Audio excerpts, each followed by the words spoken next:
Salut à tous, on se retrouve pour une toute nouvelle vidéo. J'espère que vous allez bien. Aujourd'hui, je vais vous présenter mon top 10 leurres pour le bar. Alors, tous les leurres que vous verrez dans cette vidéo seront dans la description. Et sur ce, je vous dis bonne vidéo. Alors, pour mon premier leurre, j'ai choisi le Crazy Sandhill de chez Fish, une marque bretonne. Alors, ce leurre, il est juste magique.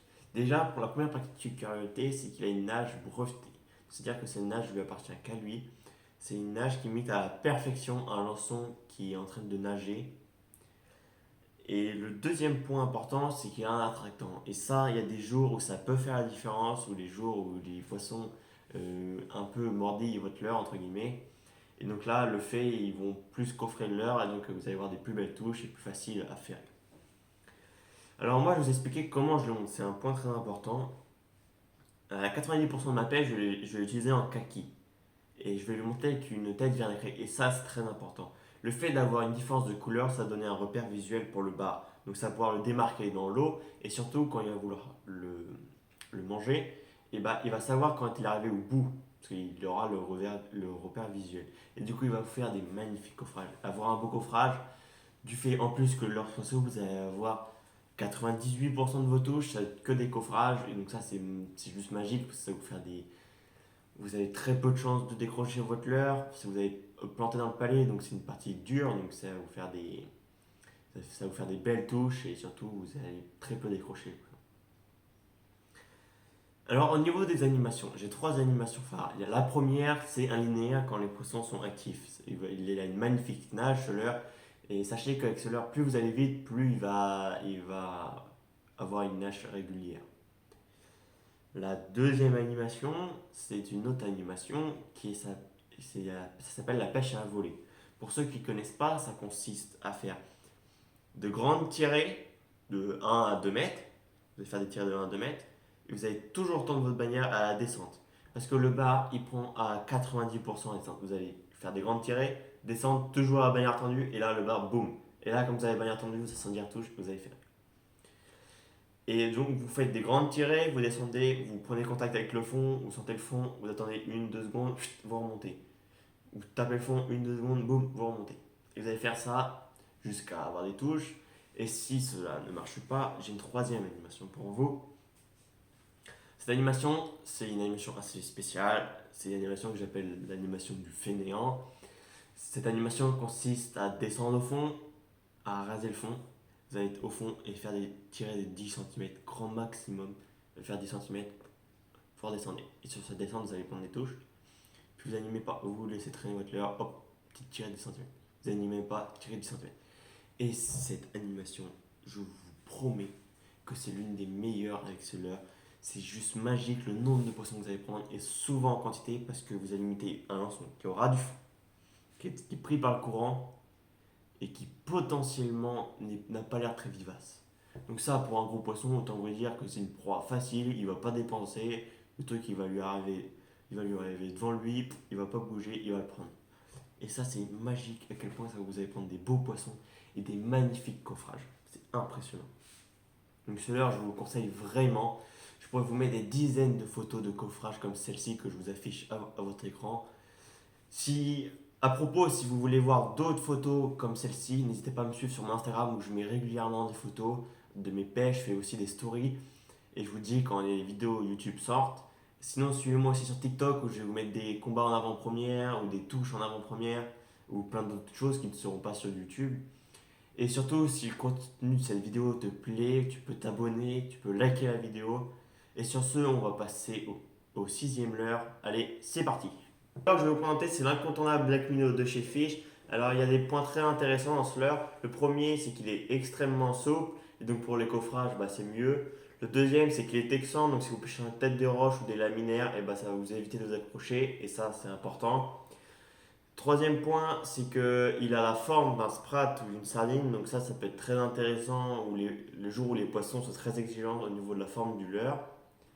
Le quatrième point, c'est qu'il a aussi de l'attractant à l'anis, si je ne dis pas de bêtises. Donc il y a des jours où, quand les journées sont difficiles, bah, c'est important d'avoir ça. Et le cinquième point important, c'est que c'est un shad. Et ça, c'est très important. Alors au niveau des animations, je vais vous conseiller un linéaire. Simple, si, quand vous savez à la hauteur d'eau où sont les poissons, si vous cherchez les poissons dans des eaux très troubles, c'est là où je le trouve très intéressant ce leurre. Dans les eaux très troubles où il y a peu de visibilité, et ben vous mettez un black minnow, vous le surplombez exprès et vous allez faire des animations en traction. Et vous allez faire exprès que le leurre tape vraiment fort sur le fond. Et quand le leurre va taper fort sur le fond, ça va faire un peu comme le crankbait qu'on a vu précédemment. Et bah ça va faire une proie qui est vraiment paniquée et qui sait pas où aller et donc qui tape dans le fond.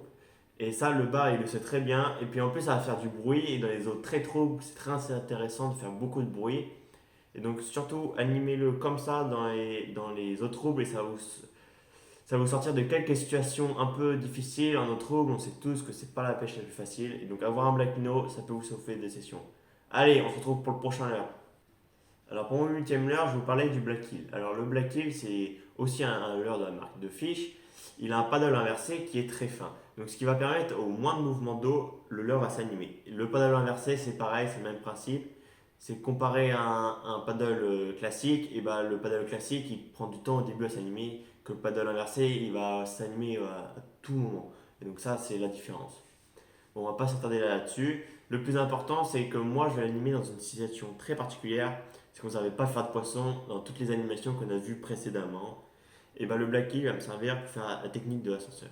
Alors, pour ceux qui ne savent pas, l'ascenseur, ça consiste à descendre son leurre au pied du bateau et de descendre jusqu'au fond. D'aller au fond, faire deux trois animations et de ramener verticalement le leurre. Et le poisson, il va suivre, et à un moment, il va se dire, j'ai fait beaucoup d'efforts pour ce leurre, cette proie, il va falloir vraiment que je la mange, sinon j'ai fait tout ça pour rien. Donc à un moment, il va se forcer à y aller, et ça, c'est très intéressant. Moi, ça m'a sauvé des parties de pêche, et surtout, animez-le jusqu'au bout, parce que moi, par exemple, je pêche ça m'est arrivé souvent d'utiliser dans 20 mètres d'eau, impossible de faire les poissons, 20 mètres d'eau, je fais l'ascenseur, et ils me prennent arrivé au mètre du bateau, quoi. Donc ça veut dire que le poisson il a remonté 20 mètres avant de décider de le prendre. Donc il faut que le poisson fasse de l'effort pour se dire là j'ai fait beaucoup d'efforts, il faut absolument que je le mange. Voilà, donc le black eel il va vous servir principalement pour l'ascenseur. Après, si vous voulez animer autrement, c'est votre choix et vous avez totalement le droit parce que c'est un leurre aussi intéressant en traction. Il y a des vibrations différentes que ceux qu'on a vus précédemment. Alors surtout, ayez-le dans votre boîte pour les journées difficiles pour faire de l'ascenseur. Allez, sur ce, on va passer à un leurre différent et d'une autre marque et ça peut être intéressant. Pour l'avant-dernier leurre, je parlais du Sayuri de chez PVMC et revendu par Ultimate Fishing. Donc je l'ai en pleine taille, là j'ai vraiment le géant quand ils sont sur vraiment des gros lançons. Alors ce leurre, je vais l'aligner uniquement en linéaire. C'est mon avis. Après, comme c'est un shad en fait qui est très souple et qui émet vraiment beaucoup de vibrations, c'est très intéressant pour un linéaire. Alors au niveau des coloris, j'utilisais le Wagasaki pour quand les poissons chassent sur des lançons. Sinon, je vais utiliser le coloris blanc pour imiter quand les poissons sont sur des orphies. Ou sinon, j'en ai un autre, c'est un peu blanc avec du bleu à paillettes. Et ça, c'est très intéressant aussi quand ils sont sur des orphies. Ça, c'est en fonction de la couleur de l'eau, vous allez choisir le blanc ou le bleu pailleté. Alors en fait, je vais utiliser soit quand les bars sont en chasse sur des lançons, soit quand ils sont en chasse sur des orphies. Et ça, c'est important. Alors, je vais utiliser uniquement en linéaire, après ça reste que mon avis, parce qu'il a un gros paddle et l'intérêt c'est de faire beaucoup de vibrations et vu que ça a une forme homogénéenne, je vais limiter l'orphie ou le lancement. Donc voilà ce que je pouvais dire sur ce leurre, c'est un linéaire à mi-hauteur d'eau, après à voir en fonction d'où sont les poissons et réajuster la taille en fonction des proies qu'ils mangent. Voilà, sur ce, on va passer sur le dernier leurre, un leurre très spécial mais très intéressant. Pour mon dernier leurre, je vais vous présenter le Salty the Shrimp Jig de Westin, une marque scandinave. Alors c'est un leurre qui imite à la perfection un bouquet ou une crevette. Alors il est très intéressant dans un premier point, c'est que le bar ne se nourrit pas uniquement de poissons de fourrage comme ce que je vous ai présenté, des lançons, des maquereaux, des sprats, des sardines. Donc ça fait la différence. Alors quand vous l'achetez, vous avez deux corps. Vous avez un corps shad ou un corps finesse avec une tête tombée. Alors moi je vais vous parler uniquement du shad parce que le finesse j'ai toujours pas trouvé l'animation pour faire du poisson avec. Donc sur le shad, je vais pêcher soit en linéaire à hauteur où sont les poissons quand ils sont actifs, ou soit à la pêche du fainéant au fond, parce que les crevettes, bah, c'est souvent au fond, dans du sable, un peu de la roche, ça peut être très intéressant. Vous mettez au fond, pêche du fainéant, donc petites animations, vous laissez prendre dans le courant et vous attendez la touche.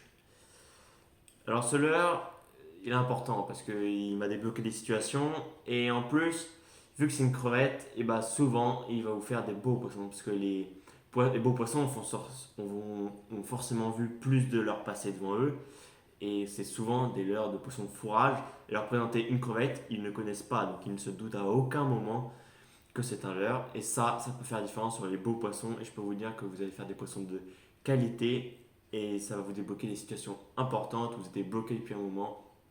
Alors surtout, si vous cherchez un leurre en ce moment qui peut débloquer des situations, bah, ayez-le dans votre boîte, le Salty the Shrimp Jig de chez Westin.